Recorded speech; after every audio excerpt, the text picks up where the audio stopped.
Hello everyone, good afternoon. তো দেখো আমি কি বানিয়েছি, কাঁচা আমের আচার। তো কিভাবে বানালাম চলো দেখি।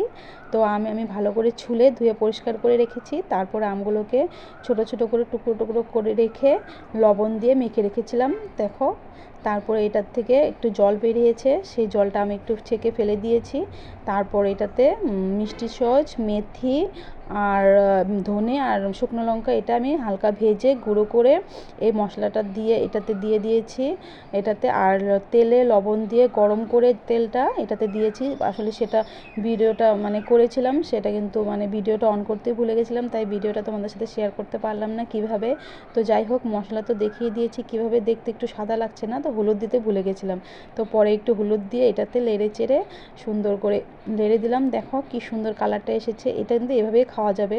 তো এটাতে আমি ঠান্ডা হওয়ার পরে বয়মে ভরে দিয়েছি। তো বয়মে ভরে এটা রোজ রোদে দিব।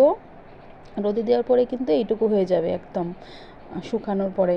তো এটা প্রথম বেশি করে রোদে দিতে হবে, তারপরে কয়েকদিন পর পর দিলেও হবে। তো দেখো কি সুন্দর দেখা যাচ্ছে, আর আমি রোদেও দিয়ে দিয়েছি। তো দেখি কিন্তু খেতে ইচ্ছে করছে না। এটা কিন্তু এভাবেও খাওয়া যাবে। তো কেমন লাগলো?